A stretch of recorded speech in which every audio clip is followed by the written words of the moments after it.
સહજાત્મ સ્વરૂપ પરમ ગુરુ શોભન સોરઠ દેશ વિશેરે સાગર કેરે તીર બંદરવા વાણિયા હે પ્રગટ્યા બંદરવા વાણિયા હે પ્રગટ્યા વર્તમાન મહાવીર રે અતિશયશાળી શુભ સંસ્કારી જ્ઞાન અવતારી રત્નત્રયદાતા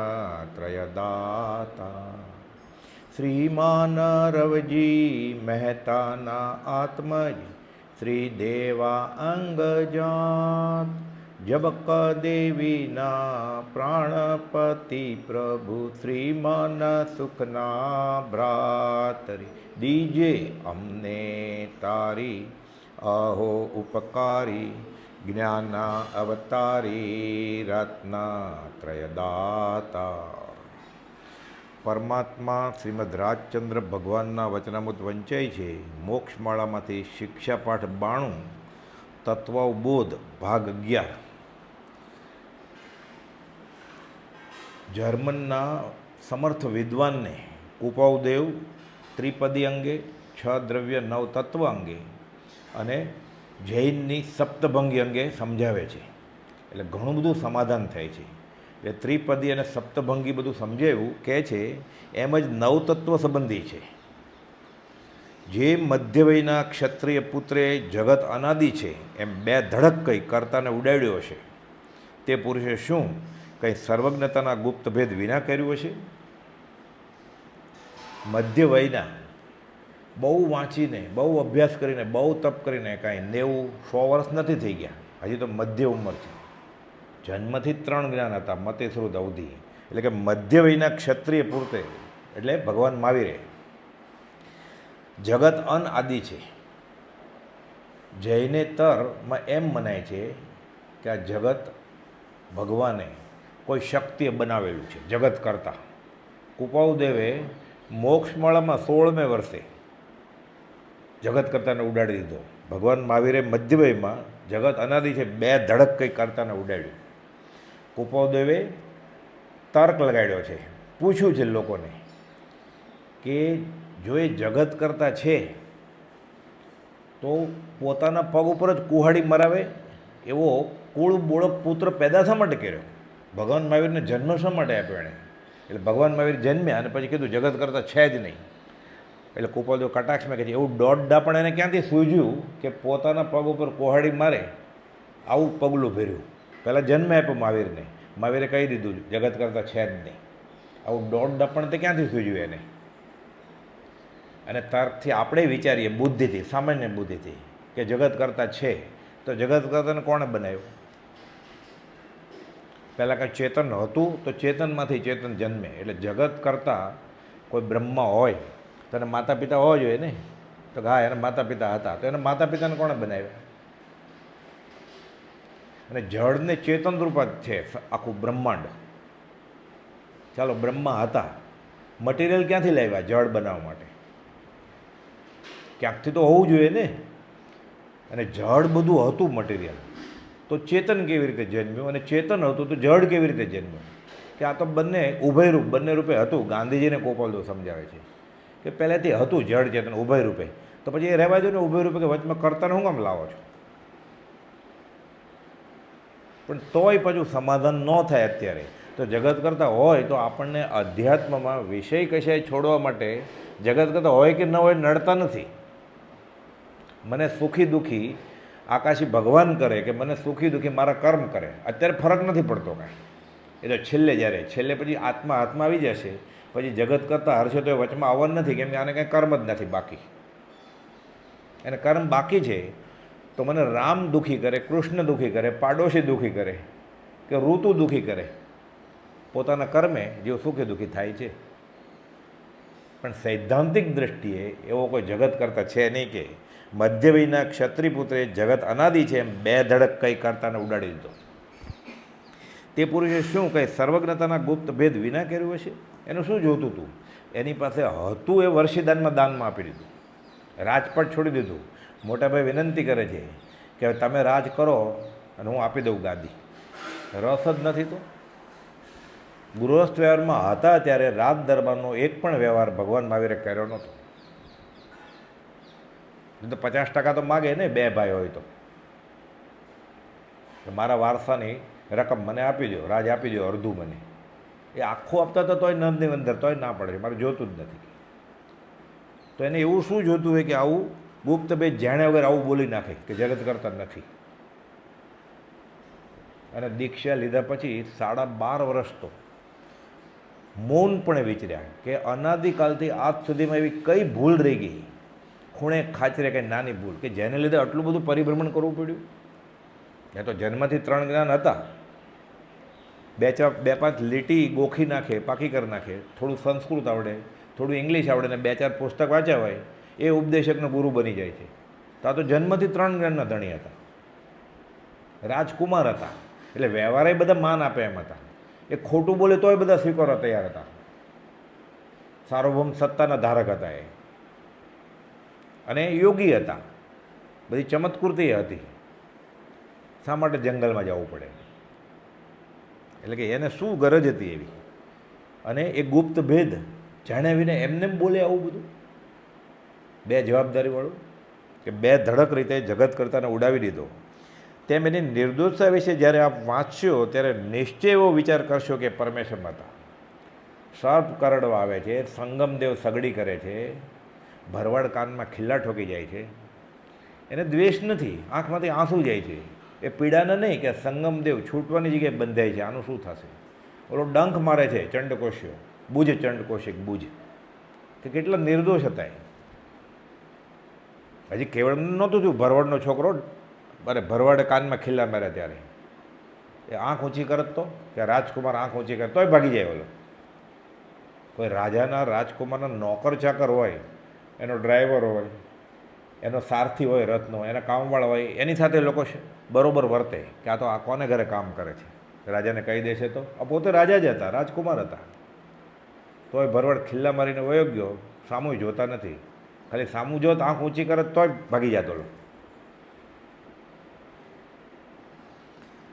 એટલે કેટલા નિર્દોષ હતા. એની નિર્દોષતા વિશે જ્યારે આપ વાંચશો ત્યારે નિશ્ચય એવો વિચાર કરશો કે પરમેશ્વર હતા, કરતા નહોતો અને જગત અનાદિ હતું તો તેમ કહ્યું, અને કરતા હોત અને જગતની આદિ હોત તો એમ કે જ્ઞાનમાં જાણો. એના અપક્ષપાતી અને કેવળ તત્વમય વિચારો આપે અવશ્ય વિશોધવા યોગ્ય છે. જૈન દર્શનના અવર્ણવાદીઓ માત્ર જૈનને જાણતા નથી એટલે અન્યાય આપે છે. એટલે પછી શું કહે ખબર છે? નાસ્તિક છે જૈન. એટલે તમે જગત કરતા ને તો માનતા નથી એટલે નાસ્તિક. ઈશ્વરમાં નથી માનતા એમ નહીં, ઈશ્વરમાં તો માને જ છે, પણ કેવા ઈશ્વર? બધા કર્મમલથી રહિત છે એવા ઈશ્વરને માને છે, પણ જગત બનાવ્યું એવા ઈશ્વરને નથી માનતા, એટલે તમે નાસ્તિક છો. મૂળ નાસ્તિક ને આસ્તિક અર્થ શું છે? કે શુદ્ધ તત્વ, શુદ્ધ પરમાત્મા તત્વને માને એ આસ્તિક, ન માને એ નાસ્તિક. અહીંયા આ ગોઠવી દીધું કે તમે જગત કરતાં નથી માનતા એટલે નાસ્તિક છો. અને અવર્ણવાદ બોલે છે. અવર્ણવાદીઓ માત્ર જૈનને જાણતા નથી એટલે અન્યાય આપે છે, તે હું ધારું છું કે મમત્વથી તેઓ અધોગતિ સેવશે. એટલે જાણ્યા વગર અભિપ્રાય આપી દીધો. અને આ તો સર્વજ્ઞ છે, વિતરાગ છે, નિર્દોષ છે, એને વેર પણ નથી. એનું અપમાન કરે તો એને વેર નથી. હવે સામેવાળાની કઈ ગતિ થશે? આ પછી કેટલીક વાતચીત થઈ. પ્રસંગોપાત એ તત્વ વિચારોનું વચન લઈને સહર્ષ હું ત્યાંથી ઉઠ્યો હતો. એટલે કુપોદું એની પાસેથી વચન લીધું કે આવી રીતે વિતરાગ ભગવાનને, કે વિતરાગ ભગવાનના અનુયાયીને, કે આ જૈન દર્શનના પ્રરૂપકો પૂર્ણ જ્ઞાની હતા, એ નાસ્તિક હતા, એટલે જગત કરતા ઉડાડ્યો છે. આવો અન્યાયયુક્ત વાક્ય નહીં બોલો. તમે પ્રસંગોપાત આ અંગે ઊંડો વિચાર કરજો, આગમનો અભ્યાસ કરજો, ન સમજે તો પૂછજો જાણકારને. એનું વચન લીધું મેં. એટલે આ વિદ્વાન, પરદેશી વિદ્વાન વચન આપે છે કે અમે વાંચશું, આવો નિર્ણય નહીં લઈ લઈએ. એ વચન લઈને સહર્ષ પછી મને આનંદ થયો કે આ વિતરાગ ભગવાનની તત્વપ્રસાદી આય પામશે, કોઈ પામે મુમુક્ષુ વાત. એટલે મને આનંદ થયો, હું સહર્ષ ત્યાંથી ઉઠ્યો. પછી આવડે નાના અને ઓલા ધુરંધર અભ્યાસી શાસ્ત્રના, એને આગળથી વચન લઈને નીકળ્યા કે અમે ચોક્કસ વાંચશું આગળ, સીધું નહીં બોલીએ કાંઈ ભગવાન મહાવીર વિશે કે જૈન દર્શન વિશે. એટલે કેટલો પ્રભાવ હશે એટલું આ યોગ બળ. ને તેમ કે આપણે છોકરાનું કોણ માને, અમને સમજાવવું હતું એ સમજાવી દીધું એણે, અમને સમજાઈ ગયું. હજી આગળ વાંચજો કે તમે કોઈ પણ નિર્ણય લેતા પહેલાં. તત્વાવબોધના સંબંધમાં આ કથન કહેવાયું, અનંત ભેદથી ભરેલા એ તત્વ વિચારો જેટલા કાળ ભેદથી જેટલા જ્ઞેય જણાય તે જ્ઞેય કરવા જાણ્યા, ગ્રાહ્યરૂપ થાય તેટલા ગ્રહવા લેવા જેવું લેવું, અને ત્યાગરૂપ દેખાય તેટલા ત્યાગવા. ન ખબર પડે કે આ ઉપાદેય શું છે ને હે શું છે, તો જ્ઞાનીના વચનને આધારે એણે ના પાડ્યું હોય એ બધું છોડી દેવાનું. એણે કીધું આ પકડો એ પકડવાનું. આપણી બુદ્ધિમાં ન પણ બેસે શરૂઆતમાં, હજી ક્યાં બેસે છે આપણને કે લક્ષ્મી અધિકાર કુટુંબ પરિવાર વધે તો આપણને એમ થાય સુખ થાય. જ્ઞાની કહે છે સુખ ન થાય. એટલે ફરી ફરીને વૈરાગ્ય સાથે આ વચનો ઘસઘસ કરીએ ત્યારે પછી ચાંચ ખૂંચે. પહેલાં બુદ્ધિથી સમજાય, પછી પ્રતીતિ આવે. તો મનુષ્ય દેહમાં જ થઈ શકે એમ છે, નહીં તો દુર્લભ એવો મનુષ્ય દેહ અનંતકાળથી ગુમાવતો આવ્યો છે, એમ આવી જશે એવો. એ તત્વોને જે યથાર્થ જાણે છે તે અનંત ચતુષ્ટયથી વિરાજમાન થાય છે. એમ હું સત્યતાથી કહું છું. અનંત ચતુષ્ટય એટલે અનંત ચાર વસ્તુ: જ્ઞાન, દર્શન, સુખ અને વીર્ય. આનું લંબાણપૂર્વક બ્રહ્મચારીએ સમજાવ્યું છે, લઈએ હમણાં. એ નવ તત્વના નામ મૂકવામાં પણ અર્ધું સૂચવન મોક્ષની નિકટતાનું જણાય છે. એટલે આના પછીના પાઠમાં નવ તત્વ એક ચક્રમાં મૂક્યા છે કૃપાળુદેવે. એટલે અહીંયા એટલો સંકેત કરીને પાઠનું નામ, એટલે પાઠ પૂરો થયો અને બીજો પાઠ આવશે. હવે આ પાઠનું વિવેચન કર્યું છે બ્રહ્મચારીજીએ. શિક્ષા પાઠ 92, તત્વબોધ ભાગ 11. મહાવીર ભગવાને 30મા વર્ષે દીક્ષા લીધી. 12.5 વર્ષ તપ તપી કેવળ જ્ઞાન પ્રગટાયું.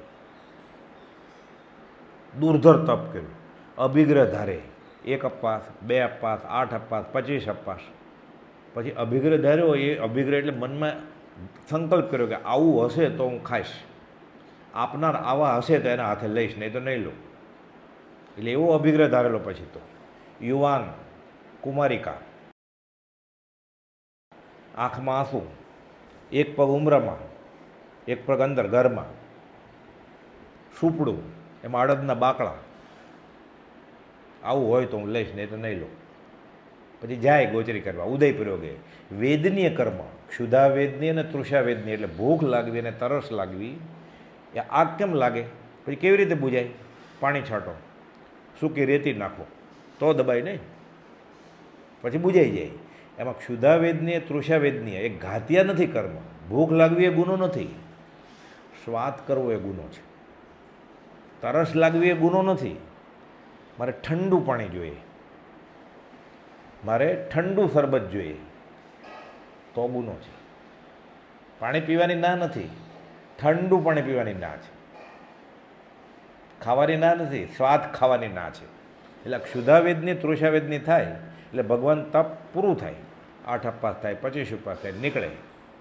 પાછું ન મળે, બધા વરાવે ધર્મલાભ ધર્મલાભ, લે નહીં. અભિગ્રહ પૂરો નથી, પાછા કૌશકમાં ઊભા રહી જાય ધ્યાનમાં, પાછા 25 દિવસ થઈ જાય, પાછા ઉપડે વેદનીય કર્મ, પાછા ઊભા થાય. એટલે એવું હોય, કર્મની અમુક સ્થિતિ હોય, અમુક દિવસ સુધી રહે, અનુભવ હોય, રસ કેટલા તીવ્ર છે કે મંદ છે. અમુક પ્રકૃતિ હોય કર્મની અને અમુક પ્રદેશ હોય. એ પ્રકૃતિ પ્રદેશ બાજુમાં રાખે કે અહીંયા તો ભૂખ તરસની વાત છે, એટલે પછી પાછા એ ભૂલાઈ જવાય, પાછા આત્મામાં વયા જાય ધ્યાનમાં. પછી પાછું કર્મ ઉદયમાં આવે તો પાછા વરાવા નીકળે. અને પછી અભિગ્રહ પૂરો થાય છે પાછો ચંદનબાળાના હાથે. એટલે 12.5 વર્ષ થયું. અને રુજુવાલિકા નદીને કિનારે પછી કેવળ જ્ઞાન થાય છે 42 વર્ષ. એ મધ્ય વયે 42 વર્ષે સર્વજ્ઞોનું પ્રાપ્ત કરી ત્રણેય કાળ જાણ્યા.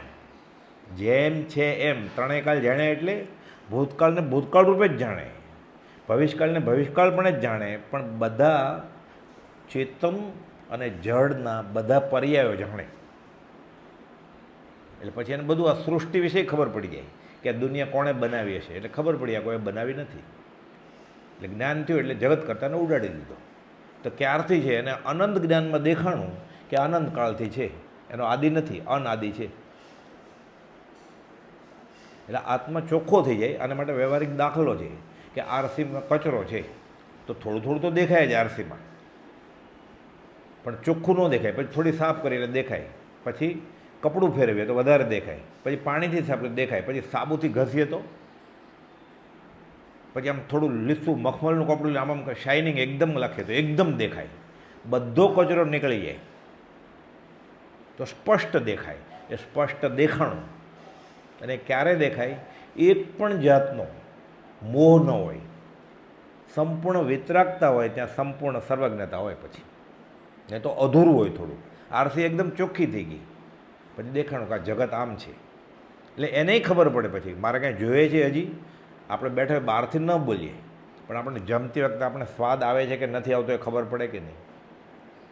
અત્યારે વાતાવરણ સારું છે કે ખરાબ છે ખબર પડે કે નહીં?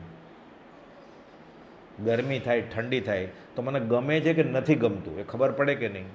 પછી આપણે નિયમ હોય અથવા તો કોઈને બતાડવા માટે, દંભ કરવા માટે આપણે પંખો ન કરીએ, એર કન્ડિશન ન કરીએ, ઠંડી લાગતી હોય તો ન ઓઢીએ, પણ મનમાં હોય ને કે આટલી બધી ઠંડી ન પડે તો સારું, અથવા હું ઓઢી લઉં તો સારું. એટલે જ્ઞાનીને અંતર અવલોકનથી બધું ખબર પડે. આ ગોપાલભાઈએ કહ્યું છે આત્મા ગામ ગયો છે, જ્ઞાનીને કે આપણને ખબર પડે. પણ આપણે પછી એટલા દંભ કરતાં ટેવાઈ ગયા છીએ કે આપણને આપણા ગુના જ દેખાતા નથી. એટલે ગોપાલભાઈએ કહ્યું માયા પ્રત્યે તો માયા સાક્ષી ભાવની. માયા એટલે મોહ કરવાનો કેના ઉપર? સાક્ષી ભાવ ઉપર. હું શું કરું છું? હું કહું છું મને સ્વાદ તો આવતો નથી, જમતી વખતે શું થાય છે? હું કહું છું મને લોભ તો નથી, પછી પૈસા ગણતી વખતે, કમાતી વખતે શું થાય છે? એટલે કોઈને પૂછવા જવાની જરૂર નથી. પોતે જ પોતાનો ધણી છે. ધણીનો કોઈ ધણી નથી. આત્મા સ્વતંત્ર છે, રખડ્યા કરે છે કર્મના સકંજામાં અનાદિકાળથી. કોઈને પૂછવાની જરૂર નથી. જ્ઞાનીના વચનના આધારે આપણે વિચારીએ તો આપણને ન ખબર પડે. એટલે બીજાને પૂછવાની જરૂર નથી. કોપલ કે મને હવે સંકિત થઈ ગયું છે, હવે હું સાચો મુમુક્ષુ હોઈશ, પોતાને ન ખબર પડે. પાંચ ઇન્દ્રના વિષયમાં મારી સી દશા છે. ક્રોધ, માન, માયાલોભ મને કેટલે અંશે થાય છે અને કેટલે અંશે હું એને દબાવી શકું છું. દીઠા નૈની દોષ તો તરીએ કોણ ઉપાય? પોતાનો દોષ જોઈએ તો બધું ખબર પડે. ભલે બહાર કાંઈ કહેતું નથી ફરવાનું. ગોપાલદેવે કહ્યું છે કે મેં આ ગુના કર્યા છે, પણ ગોપાલદેવ તમે ઊભા રહી શાંતિથી કે હું આ ગુના મેં કર્યા છે, એ ભગવાન હું બહુ ભૂલી ગયો. બીજાને પાછી કહો તમે તો એ એનો ગેરલાભ લે. ભગવાનને તો કહેવું જ પડે. પણ હવે પોતાને દેખાતા જ ન હોય પોતાનો ગુના, તો પછી એટલે 20 દુ આપ્યા કે પહેલાં પોતાના દોષ જો, એ ચોખ્ખી થઈ જાય આરસી એટલે બધું દેખાણું. પછી કયું જગત કરતાં પહેલાં નહોતો, અત્યારે પણ નથી ને હવે પછી થશે નહીં, એમ બધું તપાસ્યું હોય તો નથી એમ કહી શકાય. કોઈ પણ ડાયો માણસ નહીં તો આવો એવી બળવાન વાક્ય કેમ ઉચ્ચારે કે આખી દુનિયા એમ જ માને છે કે જગત કરતા છે, અને બે ધડક કે નથી. અને એને ખોટા પાડીને કે બીજા સાથે દ્વેષ કરીને કે વિરોધ કરીને શું ફાયદો છે? કંઈ જોતું જ નથી. એને તો જોતું હોય તો આપણને થાય કે માન જોતું હશે. 19 વર્ષે અવધાન તો છોડી દીધા, ક્યાં માન જોતું હતું એને? એ ગોપાલદેવ 16મે વર્ષે મોક્ષમાર્ગમાં ઉડાડી દીધો જગત કરતાં. બધું તપાસ્યું હોય તો નથી એમ કહી શકાય. જગત કરતાં નથી એ સર્વજ્ઞતાના ગુપ્ત ભેદથી એટલે કેવળ જ્ઞાનથી જાણીને પછી કહ્યું હતું. વળી તેઓ 18 દોષ રહિત પરમેશ્વર હતા. એક પણ ગુનો હોય એટલે વિતરાગ નથી, એનો મોહ ગયો નથી, એટલે નક્કી ક્યાંક ખૂણે ખાતરે ભૂલ થઈ જાય એની. તો 18 દોષ ક્યાં વયા ગયા? ગોપાલદેવે જીનેશ્વરની ભક્તિ મોક્ષમાળાના 13મા પાઠમાં આ 18 દોષ કયા છે કે 18 દોષથી રહિત હોય એ પૂજનીય છે, એને માથું નમે શ્રાવકનું. 18માંથી એક પણ દોષ હોય એને દેવ ન કહેવાય. આપણે જેને દેવ કહીએ છીએ, આકાશમાં દેવ દેવી ફળ આપે, એ મોક્ષે નથી ગયા. તો આપણે તો મોક્ષ જોતો છે, તો સંસારમાં સુખી થવું છે તો એ તો પુણ્ય પ્રમાણે થશે. એટલે ગોપાલદેવ કહ્યું દેવ દેવી કેમ વચમાં આવશે? એ પણ કર્મને આધીન છે. કર્મને આધીન ન હોય તો અંબામાને સિંહ શા માટે રાખવો પડે? ગણપતિને ઉંદર શા માટે રાખવો પડે? અને પાછા રીધી સીધી સાથે. કોઈના હાથમાં મૂછળ, કોઈના હાથમાં તલવાર, કોઈના હાથમાં તીરકામઠું, કોઈના હાથમાં ગદા શા માટે રાખવી પડે? રૂડની માળા પહેરે છે, રાક્ષસના ખોપરીની. શા માટે? હજી ક્યાં નીકળ્યા છે? રાક્ષસને મારવા. એટલે હજી ક્યાંક કામ બાકી છે ને કોકને મારવાનું, જેને કાંઈ કામ બાકી નથી એ ભગવાન. ઈશ્વર કરતાં કોઈ નહીં, ઈશ્વર શુદ્ધ સ્વભાવ. કંઈ કામ બાકી છે તો હજી એને કર્મ બાકી છે તો કામ કરવું પડે ને, કેમ કે કારણ વિના કોઈ કાર્ય છે જ નહીં. સમાજ સેવા કરવી છે એને, રસ્તા બંધાવા છે, ઝાડ ઉગાડવા છે, કામ બાકી છે ને. ડેમ બંધાવવો છે, દુકાળ બહુ પડે છે એટલે પાણી નથી મળતું, એટલે અહીંયાથી નહેર ખોદાવીએ અને હરિયાળી કરી દઈએ, કામ બાકી છે ને. એ સારું કે ખરાબ, શુભ કે અશુભની વાત નથી, અહીંયા સામાજિક વાત નથી, કામ બાકી છે ને. જેને કામ બાકી હોય ભગવાન ન કહેવાય. જેને કરવું, કરાવડાવવું, કર્તા પ્રત્યે અનુમોદવું, મનથી, વચનથી, કાયાથી, 9 કોટીએ કાંઈ બાકી નથી, એ છૂટી ગયો. એ છે અને કોઈ કર્મ બાકી નથી, આ ભગવાન. તો ભગવાન બોધ કેમ અપાય? પહેલાં કર્મ બાંધી લે છે, એટલે પોતાનું ભલું થયું, હવે બીજાનું ભલું થાય એ કર્મને આધારે ઈચ્છા વગર, સ્વરૂપ સ્થિત, ઈચ્છા રહિત, વિચરે પૂર્વ પ્રયોગ. એટલે પૂર્વ પ્રયોગ આ વાણી ખરે અને 1000 પત્રો લખાય ભલું થવાનું હોય તો. એટલે ક્યારેક અડધી લીટીનો પત્ર લખે, ક્યારેક 15 પત્રો લખે, જવાબ જ ના આપે, અને ક્યારેક 142 ગાથા એક સાથે એકી કલમે લખી નાખે. આ ઉદય પ્રયોગ કહેવાય. એને ઈચ્છા નથી, ભક્તિનો કરતા છે માટે મારો છે એમ નથી એને. પણ પહેલાંનું કર્મ હતું એ બાકી છે, ક્યાં સુધી રહેશે? આયુષ કર્મ છે ત્યાં સુધી રહેશે. એને જીવવું એમ નથી, એને મરવું એમ નથી. લાખો વર્ષો તક જીવવું, આ મૃત્યુ આજે આવે. આયુષ પૂરું થશે, મટીએ દૈહિક પાત્ર. જો એ અહીંયા રહે લાખ વર્ષ કે 2 વર્ષ કે સીધે સિલાઈ રહે, એને શું છે? કંઈ કરવું જ નથી. પછી એને સુખ દુઃખ છે જ નહીં, એ જાણે છે, પણ એ નિશ્ચય તો આનંદમાં જ છે. સુખ દુઃખ રૂપ કર્મફળ જાણો, નિશ્ચય એક આનંદો રહે, ચેતનતા પરિણામ ન ચૂકે.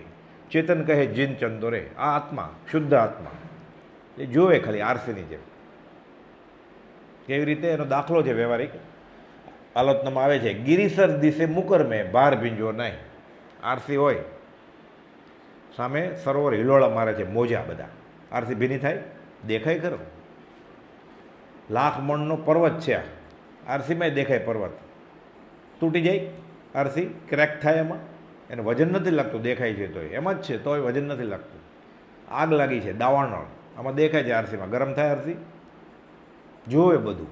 એને હર્ષ શોક રતિ હરતી કંઈ થાય જ નહીં. સમયની વાત જાણી દેખી રહ્યા છે સિદ્ધ ભગવાન. અહીંયા જ્ઞાની છે સાકાર પરમાત્મા. એ કહે છે કે સૌભાગભાઈને 165માં પત્રમાં લખ્યું, જગત અને જગતની લીલાને બેઠા બેઠા મફતમાં જોઈએ છે. આ નાટક ચાલી રહ્યું છે. અમે ફી નથી આપતા, ટિકિટ નથી લીધી એમ નહીં, અમે બંધાતા નથી એમાં. આજે કેવો બંધાય? દુર્યોધન અને અર્જુનની લડાઈ થતી હોય સ્ટેજ ઉપર, મહાભારતનું નાટક ચાલે છે, આ ફેંકે ક્યાંક, ચપ્પલ ફેંકે ઘણા, એવું બને છે ને સિનેમાના હોલમાં. ઘણા મેચમાં હારી જાય તો રેડિયો ફેંકી દે, ટીવી તોડી નાખે. મેચમાં હારી જાય કે 100 રનમાં 1 રન ઘટે છે ને આઉટ થઈ જાય, હાર્ટ એટેક આવીને મરી ગયા હોય એવું મને ખબર છે. ચાલુ મેચે, મેચ ઓસ્ટ્રેલિયામાં રમતી હોય, મુંબઈમાં 99 રનમાં આઉટ થઈ જાય છે કે છાતીમાં ક્યાંક થાય છે, પાણી પીવા જાય છે, પાછો આવે છે ને બેસે છે, ઢળી પડે છે હાર્ટ એટેકથી. આવા તો કેટલા દાખલા બને છે. તો ગોપાલ શું કહે છે? પોતે છે લીલામાં મોહમય નગરીમાં, જગત અને જગતની લીલાને બેઠા બેઠા મફતમાં જોઈએ છે. મેં હું અલગ પુરુષ કા દાસા, દેખન આવ્યો જગત તમાશા. નાટક ચાલી રહ્યું છે, હું જોઉં છું ખાલી, બંધાતો નથી. જે જગમાં લેપાયા નહીં શૂરવીર બીજાસી રામ સમા. જે જગમાં લેપાયા નહીં શૂરવીર બીજાસી વીર સમા. એટલે કહ્યું હું બીજો મહાવીર છું, વિદ્યમાન વીર છું, વર્તમાન વીર. એમને એમ નથી કહ્યું કંઈ. જેમ ભગવાન મહાવીરે કેવળ જ્ઞાન થયા પછી જગતગતાને ઉડાડ્યો, એમ કોપાવદેવે હું બીજો મહાવીર છું એમ અનુભવાયું પછી પ્રકાશમાં લાવ્યો. સૌભાગભાઈને એને કહેલું, આત્મસિદ્ધિ લખાણી સંવત 52માં, આ સંવત એકમ, એને 5 વર્ષ પહેલાં 47માં કે પૂર્ણ હરિરૂપ અમે થઈ ગયા છીએ એમ જ્યાં સુધી અનુભવ નહીં થાય ત્યાં સુધી અમે પ્રગટ માર્ગ કહેશું નહીં. સ્વભાવભાઈ કહેતા હતા વારે ઘડીએ, તમારી પાસે આટલું જ્ઞાન છે તો જગતનું કલ્યાણ કરો, માર્ગ પ્રવર્તાવો. કહો કે જ્યાં સુધી અમે અભિન્ન હરિપદ અમારામાં નહીં માનીએ. 247મો પત્ર છે, એ પણ પાછો આસોવદ એકમે જ લખ્યો છે, પણ 47માં, અને આ આસોવદ એકમે પણ આ 52માં આત્મસિદ્ધિ 5 વર્ષ પહેલાં, કે જ્યાં સુધી અમે અભિન્ન હરિપદ અમારામાં નહીં માનીએ ત્યાં સુધી પ્રગટ માર્ગ કહેશું નહીં. તો હવે તમને આસોવદ એકમ સંવંત 1952 અભિન્ન હરિપદ વેદાઈ ગયું, અનુભવાઈ ગયું? તો કે હા. એટલે પછી લખ્યું પ્રગટ માર્ગ નહીં કહીશું એમ કહેલું ને, પછી લખ્યું વર્તમાના કાળમાં મોક્ષ માર્ગ બહુ લોપ વિચારવા આત્માર્થીને ભાખ્યો અત્ર અગોપ્ય, એટલે પ્રગટ કર્યો. તો તમે ભગવાન થઈ ગયા છો? ભગવાન થઈ ગયા છે. 680માં પત્રમાં 8 વાર લખ્યું કે હું ભગવાન છું. બીજા રામ, બીજા મહાવીર, વર્તમાન મહાવીર, વિદ્યમાન વીર, પરમાત્મા સ્વરૂપ, અમૃત સાગર, કલ્પવૃક્ષ અને લેખિતન ઓમ શ્રી મહાવીર. એટલે બ્રહ્મચારી કહે છે 680મો પત્ર પરમાત્મા સ્વરૂપ અનુભવાય પછી આત્મસિદ્ધિ લખી છે. એટલે આત્મસિદ્ધિ કોણે લખી છે? ભગવાને. એટલે ભગવાનના વચન છે આ. હજી લાઇબ્રેરીમાં ગોતવા જાય ભગવાનના વચન જીવ. આગામી ભગવાનના વચન છે, ગણધર જિલ્લા છે, પણ એમાં સુધારા થયા હોય, વધારા થયા હોય, ઘટાડા થયા હોય, કુધારા થયા હોય તો ખબર કેમ પડે? મારે 32 માનવા સ્થાનકવાસીના, 45 માનવા કે પંચપરમાગમ માનવા? સમયસાર ને નિયમસાર ને બધા સાર. એ તો કહે છે 45 આગમ બધા ખોટા જ છે, તો માનવું શું? અથવા મતદર્શન ઘણા, કહે ઉપાય અનેક, તેમાં મત સાચો કયો? બને ને એ વિવેક. પાથરોમાં રાત જાય તો સુવે ક્યારે? પથારી કર્યા જ કરે સવાર સુધી, તો સૂશે ક્યારે એ પછી? તો શિષ્ટ કહે તે પ્રમાણ આજ્ઞામાં રે. ભલે મને સમજાતું નથી, પણ તમે નિર્દોષ છો, મારું તમે ભલું જ કરશો, કામ થઈ જાય. પણ શ્રદ્ધા પરમ દુલ્લા. એટલે કહે છે કે ભાખ્યો અત્ર અગોપ્ય, એટલે હરિપદ હાંસલ થયા પછી આત્મસિદ્ધિ લખી છે. એટલે ભગવાન ઉવાચ. ગીતામાં કેમ હવે અર્જુન પૂછે પછી ભગવાન ઉવાચે જવાબ આપ્યો, એમાં પ્રશ્ન અહીંયા તો કુપોલદેવ જ ઊભા કર્યા છે અને ભગવાન જવાબે ભગવાને આપ્યા. ભગવાન ઉવાચ, શ્રી કૃષ્ણ ઉવાચ. એક જગ્યાએ કુપોલદેવ લખ્યું છે 201માં કૃષ્ણચંદ્ર, રાજચંદ્ર એમ કૃષ્ણચંદ્ર, એટલે બીજા રામ, બીજા કૃષ્ણ અને બીજા મહાવીર.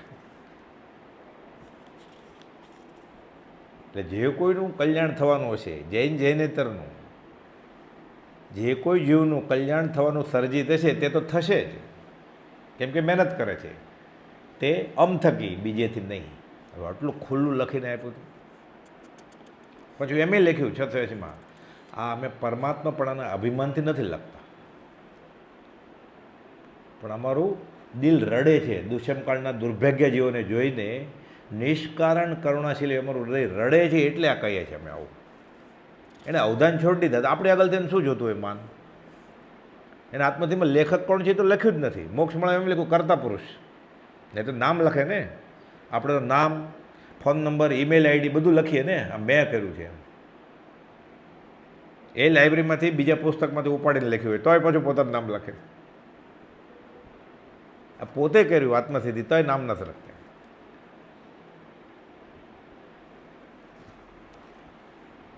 જીનેશ્વરની ભક્તિમાં કુપોલદેવ કહે છે 18 દૂષણથી રહિત. ક્યાં 18 દૂષણ?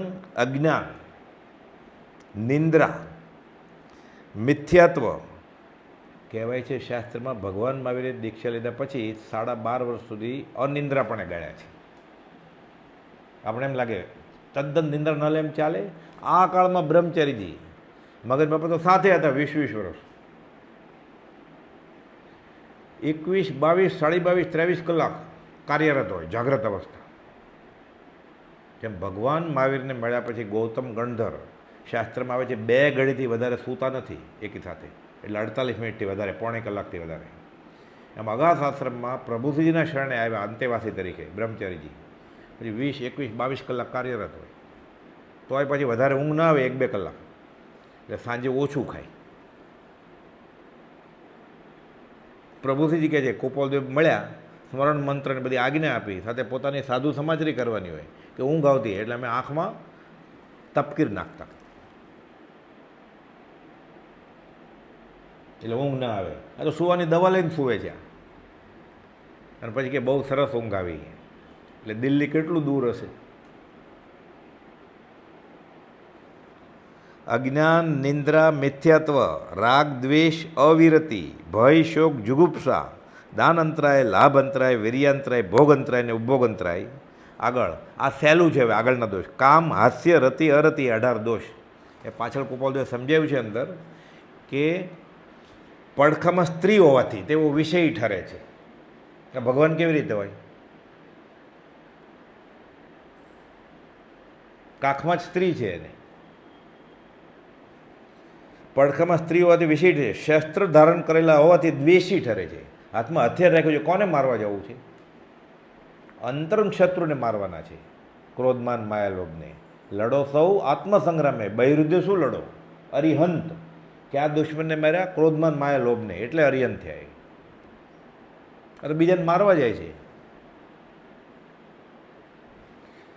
હાથમાં શસ્ત્ર ધારણ કરેલા હોવાથી દ્વેષી ઠરે છે. જપ માળા ધારણ કર્યાથી. રુદ્રાક્ષની માળા ગળામાં હોય એટલે શું છે? એનું મન વ્યગ્ર છે, હજી સ્થિર નથી થયો. એ બીજાને ક્યાંથી સ્થિર કરશે? પોતે અસ્થિર હોય, બીજાને કેવી રીતે સ્થિર કરે? પોતે શંકામાં ગળકા ખાય છે, નિશંક માર્ગનો બોધ કેવી રીતે કરે બીજાને? એટલે કહેવત છે, ઘેલી સાસરે ન જાય, ડાયને શીખા માંડે કે કેમ આવી પાછી, જા જલ્દી સાસરે, પણ પેલા તું જા. એટલે ગાંડી સાસરે ન જાય અને ડાયને શીખા માંડે છે. ડાય તો સકારણ આવી ગઈ છે પિયરમાં, ઓલી ભાગીને આવી ગઈ હતી કારણ વગર. જપમાળા ધારણ કર્યાથી તેઓનું ચિત્ત વ્યગ્ર છે એમ સૂચવે છે. મારે શરણે આવ, હું સર્વ પાપ હરી લઉં. કેમ? તું ગંગા નદી જો, બધું મેલ લઈ લે. મારે શરણે આવ, હું સર્વ પાપ હરી લઉં એમ કહેનારા અભિમાનીને નાસ્તિક ઠરે છે. ગુરુના ભોગવે ગુરુ, ચેલાના ભોગવે ચેલો. પાપ કેમ હરી લે? પાપ કેમ દૂર થઈ? રસ્તો શીખવાડે કે મારે શરણે આવ, મારો ચેલો થઈ જાય એટલે હું તારા પાપ બધા હરી લઈશ. ગુરુ એમ કહે જ નહીં, ગુરુ રસ્તો બતાડે કે આ રસ્તે તારા પાપ જાય, ધોવાઈ જાય. પ્રાયશ્ચિત કર, આલોચના કર, તપ કર. કબીરે આ જ કહે છે કે ગંગા નદીમાં નાહીને જો કર્મ જાતા હોય, પાપ ધોવાતું હોય, તો તમે કોઈ નાતા નહીં, બહુ પાપિયા નાયા છે એમાં. કે હવે નાશો ને તમે, એ પાણી મેલું થઈ ગયું છે, હવે તમને પાપ ચોંટી જશે. કે કબીરે બધી કર્મના સિદ્ધાંતની જ વાત કરતા, ગોકળીઓ મંગળીઓ ગાયો જ નથી એણે.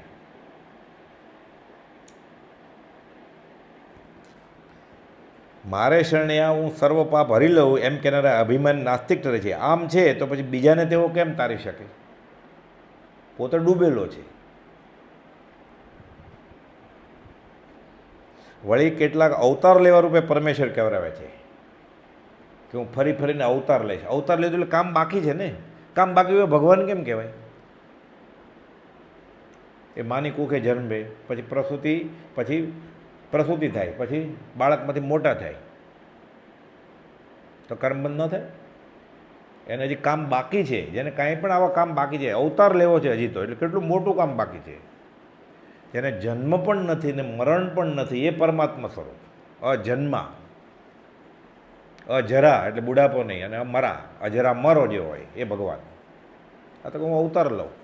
એટલે જૈનેતરમાં અવતારી પુરુષ કીધા છે કે ભગવાન અવતાર લે. પછી સુદર્શન ચક્ર લઈને દુશ્મનને મારે.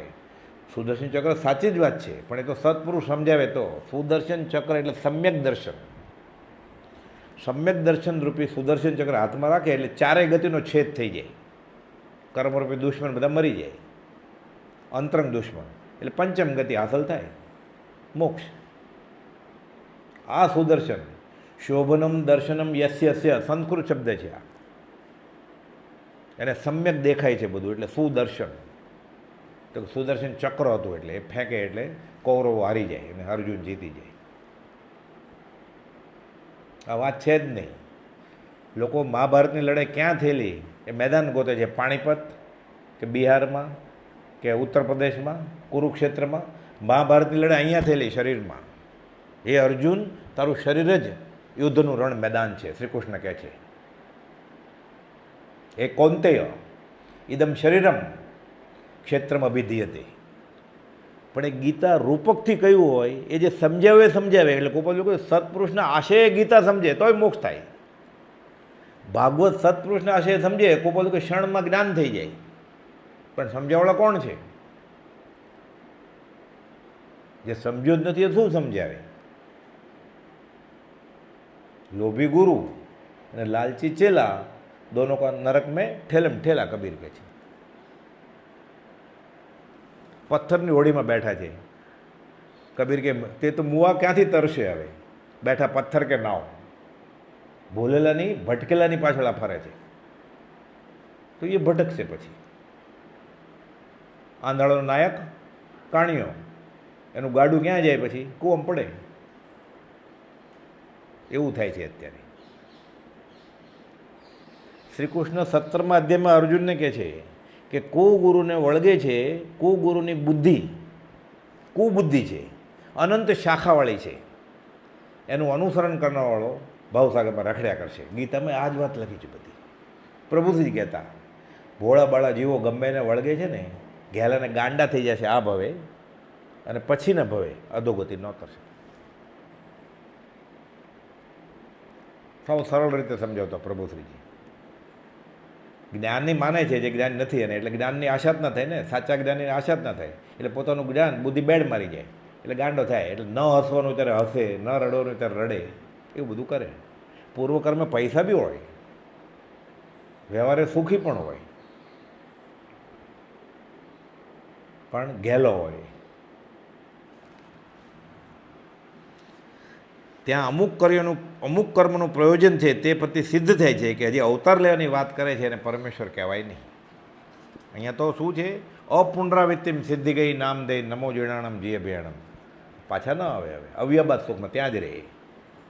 કોઈ સિદ્ધ ભગવાન પાછા ન આવે. પાછા તો ન આવે. તે મહાવીર સામે બેઠા છે, ત્રિશલા માતા એમ નહીં, બા અહીંયા આવો, જગ્યા છે એમ કહે નહીં. પછી અહીંયા જ નહોતા કહેતા તો દેવા માતા રવજી બાપા જબકબાને દૂર રાખ્યા ચૈત્રવત પાંચમાં, ત્યાં બોલાવે. ભક્તિનો કરતા છે આત્માર્થે, તોય પોતાનો ન માન્યો તો વ્યવહારવાળાને પોતા માને. મોટા બનાવીને પેલા ધર્મ ફેલાવો તો 27મા પત્રમાં લખ્યું તમે મારા હૃદયરૂપ છો. એટલે બધી વાત કરું છું. આ વાત સાગરની જેમ દરબી દેજો, ગુપ્ત રાખજો, પવનને પણ ન ખબર પડે, નહીં તો વાત લઈ જશે બધી. પછી 202મા પત્રમાં લખે છે, એટલે પછી પત્ર લખતા જ નહોતા એને, એ તો સંસારમાં પડી ગયા મોટા બની. એટલે કોપોદો લખે છે 202મા પત્રમાં. એટલે ચતુર્ભુજ બેચ લખ્યું છે હમણાં તમે પત્ર નથી લખતા, હું પત્ર લખું તો પહોંચે નથી લખતા. એટલે કોપોદો લખે છે સંસારી સંબંધ અનંતવાર થયો છે, જે મિથ્યા છે તે વાટે પ્રીતિ વધારવાની ઈચ્છા નથી અમારે, એટલે પત્ર નથી લખતા. કે રીસાડા નથી અમે, પણ મિથ્યામાં શું હવે કરવું? પાછો સંબંધ રેતીમાંથી તેલ કાઢવું છે, એટલે કે અમે પત્ર નથી લખતા. જે મિથ્યા છે તે વાટે વ્યવહાર હવે વધારવો નથી. તો આપણે એમ લાગે ને આતડા થઈ ગયા, પહેલાં તો પત્ર લખતા, પણ હવે આત્માર્થ નથી, એને રસ નથી. તો કે સામેવાળાની પરમાર્થ પાત્રતા કેટલી છે એ પ્રમાણે અમારો ઉદય થાય બોલવાનો અને સંબંધ રાખવાનો. એને કંઈ જોતું તો છે નહીં બીજા પાસેથી, એ શા માટે કર્મ બાંધે મોહની દોસ્તી કરીને. સાવ 5 લીટીનો પત્ર છે 202માં. 18 દોષ રહિત પરમેશ્વર હતા, એટલે એમને કહ્યું કે આ જગત કરતા નથી તો ના પડે, હોત તો હા પડત. આપે એમના સત્ય તત્વ વિચારો મધ્યસ્થતાથી અવશ્ય સંશોધન કરવા યોગ્ય છે, સલાહ આપે છે કે આ વાંચજો, ઊંડા ઉતરીને વાંચજો. જૈનના અવર્ણવાદીઓ નિંદકો જૈનને સમજી શકતા નથી. પછી બાહ્ય જોવે, જે જૈન કહેવાય છે એને જોઈને નક્કી કરી લે કે આ જૈન ધર્મ છે. કે અમુક કુપાલદોને માનવાવાળાને જોઈને એનું વર્તન જોઈને એમ કે કુપાલદોનો આ બોધ હશે. તેમાં કુપાલદોનો વાંક છે. એટલે આપણે કુપાલદોની આજ્ઞામાં ન વર્તતા હોય અને એવું આચરણ કરીએ આશ્રમ મંદિરમાં, તો આપણા નિમિત્તે કુપાલદોનું નામ ભોગવાય ને, આપણે ગુનેગાર છીએ. એટલે તટસ્થ રહેવાનું, મધ્યસ્થી નહીં, ન્યુટ્રલ અમ્પાયર. અમારે કંઈ મતલબ જ નથી. પોતાનું સાચું એ મમત્વ કરે તો અધોગતિ પામે. પછી થોડી બીજી વાતચીત થઈ ત્યારે મેળાપનો વખત પૂરો થતાં કુપાલદેવે કહ્યું કે આ પ્રસંગ મેળવી એ સત્ય તત્વનો વિચાર કરશો? પછી પ્રશ્ન પૂછે છે સમય પૂરો થઈ ગયો કે સમય પૂરો થતા એટલે હશે પોણી કલાક, 1 કલાક, 2 કલાક, પીરિયડ પૂરો થઈ ગયો શીખવાડવાનો. એટલે કહે છે તમે પ્રસંગ મેળવીને ટાઈમ કાઢજો, પછી આનો વિચાર કરશો. વિદ્વાને હા કહી એટલે ખૂબ આનંદ આવ્યો કે આ માને તો છે, એટલે બધું શરત કરાવી જ જાય છે કે આ વાંચજો તમે. એમ એ તત્વ વિચારવાનું વચન લઈને કૃપાલદેવ સહર છે ત્યાંથી જવા ઊભા થયા. આનંદ આવ્યો કૃપાલદેવ, એણે કીધું હા હું વાંચીશ. એટલે કૃપાલદેવને આનંદ થયો, સરસ તો એમ કરીને પ્રસન્ન થઈને કૃપાલદેવ ગયા. પછી રાજી થાય ને કૃપાલ, જ્ઞાની રાજી થાય ને આપણા વર્તનથી તો આપણે સંકિત થઈ જાય. કૃપાલદેવ સિદ્ધાંતિક વચન આપ્યું છે, પવિત્ર પુરુષની કૃપા દ્રષ્ટિએ સમ્યક દર્શન છે. એટલે આપણે એવું ક્યાંક કરીએ કે કૃપાલદેવ રાજી થાય અહીંયા હોય તો. અત્યારે નથી, પણ એ તો સમય સમયની વાત જાણી દેખી રહ્યા છે. ક્ષમાપના આવે છે ને, આપ શ્રીમદ બધું જાણો જ છો, એ ગુરુરાજ તમે જાણો છો સગળું. તો આપણે એવું ક્યાંક કરીએ કે કૃપાલદેવ રાજી થાય તો આપણે સંકેતનું કારણ થાય.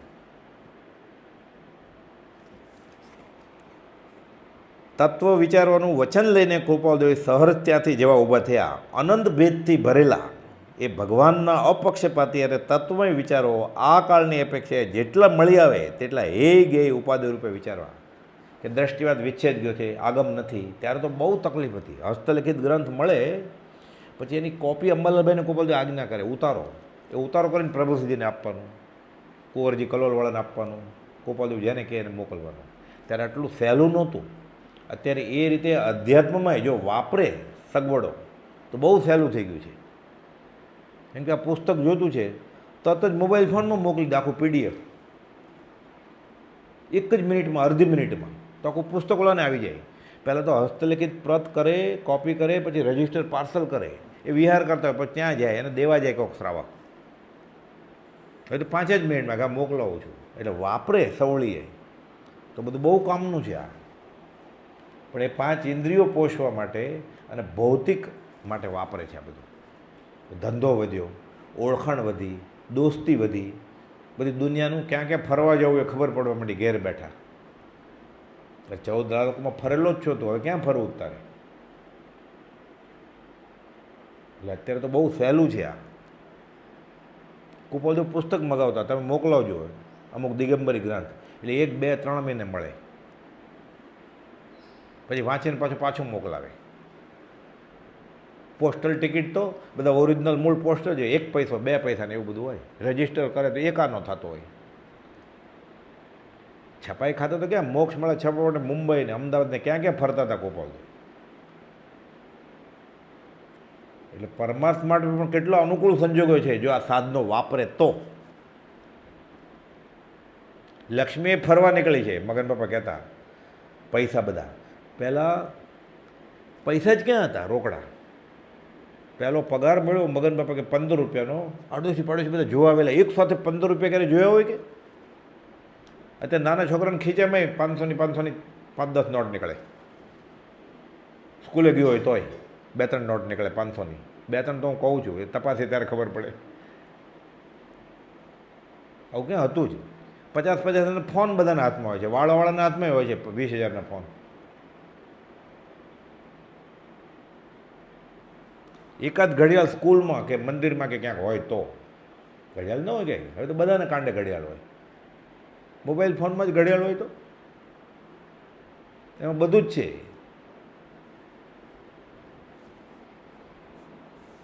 અનંત ભેદથી ભરેલા એ ભગવાનના અપક્ષપાતી અને તત્વમય વિચારો આ કાળની અપેક્ષાએ જેટલા મળી આવે તેટલા ગેય ઉપાદેય રૂપે વિચારવા. તે નવ તત્વને યથાર્થ જાણે તેને સંકિત થાય. આ બધું જાણવાનું શા માટે? આના માટે. તે નવ તત્વને યથાર્થ જાણે, જેમ છે એમ.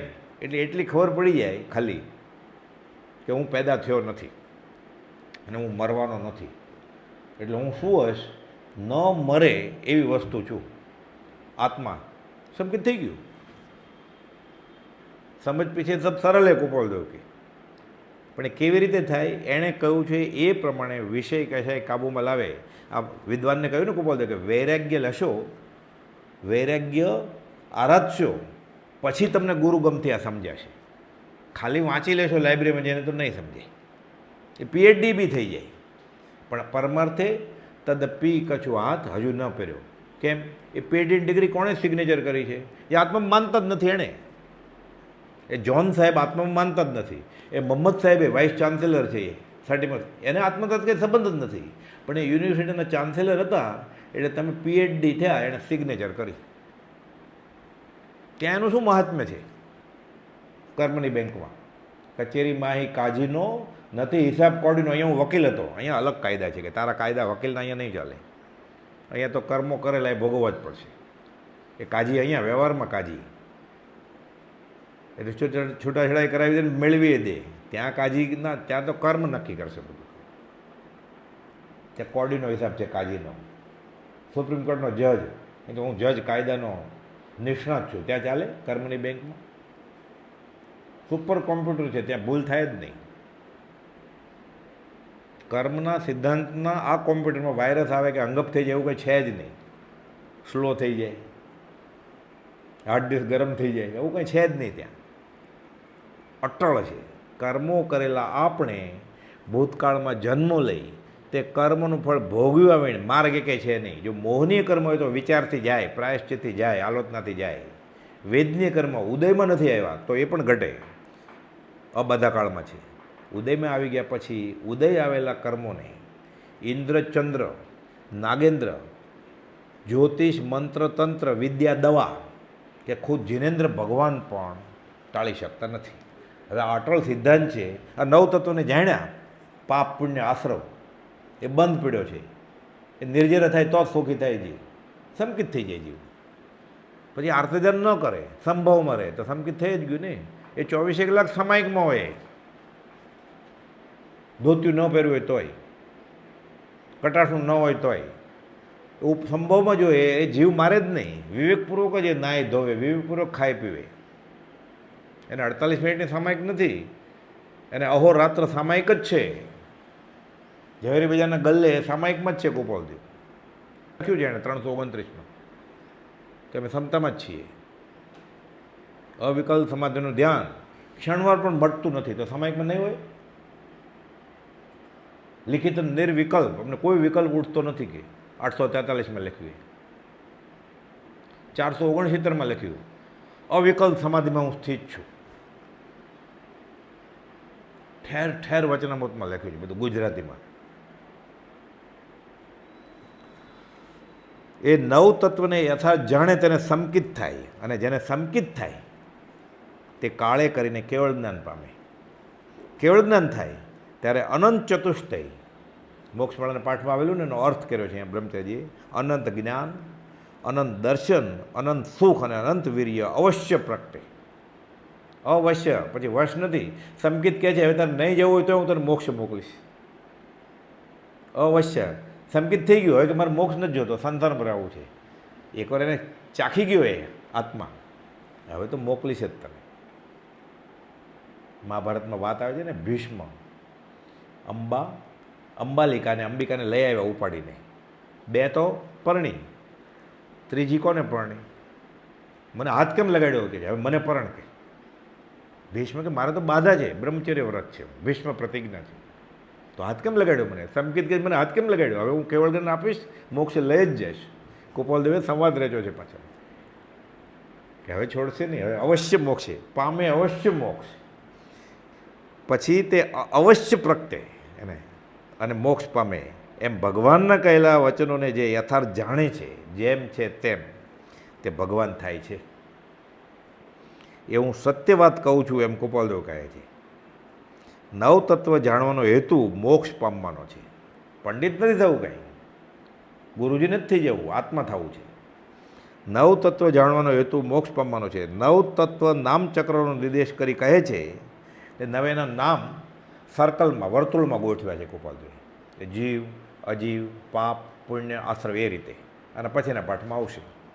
નવ તત્વ નામચક્રનો નિર્દેશ કરી કહે છે કે એમ નવ તત્વના નામ ચક્ર રૂપે મૂકવામાં પણ ખાસ કરીને મોક્ષની નિકટતાનું સૂચન કરેલું હોય એમ જણાય છે.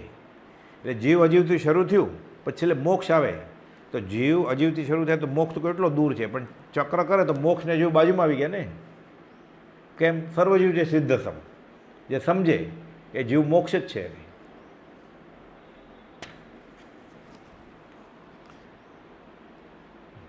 નવ તત્વના નામ ચક્રરૂપે મૂકવામાં પણ ખાસ કરીને મોક્ષની નિકટતાનું સૂચન કરેલું એમ જણાય છે. મોક્ષમાળાની મૂળ પહેલી આવૃત્તિમાં આ ચક્રમાં જીવ અને મોક્ષ વચ્ચે લીટી પણ નથી. એ 9 ખાના પડ્યા છે, એક પછી એક, એમ જીવ, અજીવ, પાપ, પુણ્ય, પછી મોક્ષ પછી એક ખાનું હોવું જોઈએ ને, પછી જીવ શરૂ થાય. ત્યાં લીટી નહોતી કરી ગોપાલદેવે. કેમ? જીવ ને મોક્ષ તદ્દન નજીક છે એટલે વચમાં કાંઈ નથી જો સમજે તો. સીધો જૈસો જીવ હે, જીવ સોહી શિવ હોય, આ લીટી નીકળી જાય કર્મમેલની.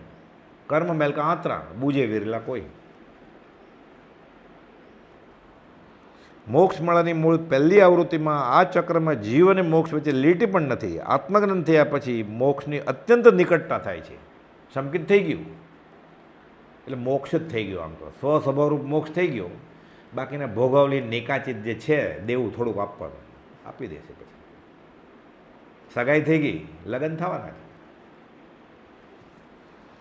આત્મજ્ઞાન થયા પછી મોક્ષની અત્યંત નિકટતા થાય છે તે હવે કહે છે આના પછીના પાઠમાં. એટલે પ્રભુજી કહેતા આ કહીને તમને સંકિતનો ચાંદલો કરાવડાવીએ છીએ. 20 દુહા, યમ નિયમ ક્ષમાપના સ્મરણ મંત્ર કે આજ્ઞામાં રહેજો. આ સંકિતનો ચાંદલો થશે કે 20 દુહા કર્યા કરજો, ઘસ કર્યા કરજો. સજાત્મ સ્વરૂપ પરમગુરુ મંત્ર અમે આપીએ છીએ એટલે આત્મા જ આપી દઈએ છીએ. કહેતા સહજ આત્મ સ્વરૂપ પરમગુરુ. તો પરમગુરુ કોણ છે? વચનામૃતમાં 718માં પાના પર કુપોદે લખ્યું છે કે આત્મા અને સદગુરુ એક જ સમજવા. એટલે આ બાજુ સદગુરુ ઊભા છે અને આ બાજુ શુદ્ધ આત્મા છે, સિદ્ધપદ. બે એક જ છે. કેમ? તો કે લક્ષણથી, ગુણથી અને વેદનથી જેણે આત્મા જાણ્યો, જાણે પછી એ પ્રગટ તો કર્યો, પછી એ જ પરિણામ થઈ ગયા એના. એટલે લક્ષણથી, ગુણથી, વેદનથી એ અનુભવ્યો તો ખરા, એ જ પરિણામ એના થઈ ગયા. એટલે આત્મારૂપ થઈ ગયા. એટલે સદગુરુ ને આત્મા, જ્ઞાની પુરુષ અને પરમાત્મામાં ભેદ જ નથી. જે કોઈ ભેદ માને છે એને માર્ગની પ્રાપ્તિ પરમ વિકટ છે. 223માં પત્રમાં. એટલે ગુરુ એ ભગવાન એટલે કહેવા માટે નથી કાંઈ, એમ જ છે. એમ નથી ગુરુ ભગવાન કરતાં વધારે છે. 213માં લખ્યું કુપોદે. ભગવાન એટલે શું? શુદ્ધ આત્મા, સિદ્ધ પદ. ઓમ નમઃ સિદ્ધેભ્ય એટલે શુદ્ધ આત્મા ને. શુદ્ધ આત્મા કોને હાંસલ થયો છે? ગુરુજીને. તો ગુરુજીના કબજામાં છે ને ભગવાન, શુદ્ધ આત્મા. તો આપણે જોતા હોય ભગવાન કોના કબજામાં છે? ગુરુના કબજામાં.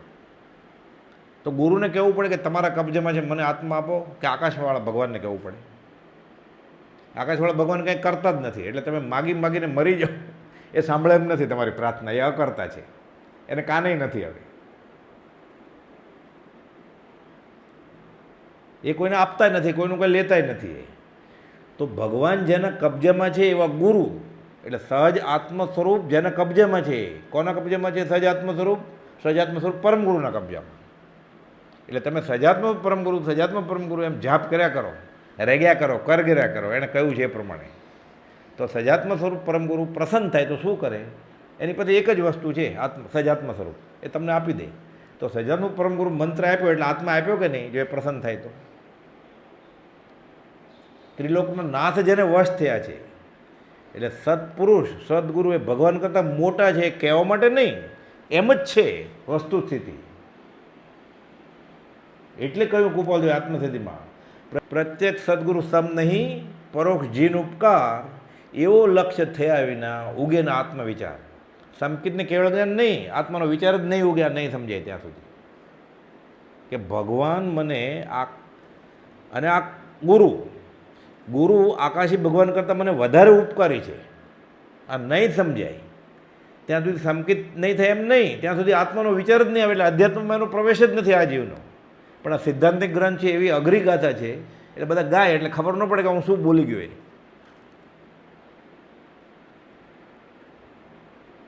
એટલે સત્પુરુષમાં પરમેશ્વર બુદ્ધિ, આ પરમ ધર્મ છે, એમાંય આપણે સાવ સહેલું થઈ ગયું પાછું. એટલે સદગુરુ સંકિતી ગુરુ મળે ને એને ભગવાન માનવો પડે. તો આપણને તો ભગવાનરૂપ ભગવાન ગુરુ મળ્યા. એટલે સત્પુરુષમાં પરમેશ્વર બુદ્ધિ નથી કરવાની, આપણે પરમેશ્વરમાં પરમેશ્વર બુદ્ધિ કરવાની છે. તોય આટલું સહેલું છે તોય અઘરું થઈ પડ્યું છે ને. એટલે અધમાધમ અધિકોપતિ સકળ જગતમાં હોય. આગળનો પાઠ અવસરે લઈશું.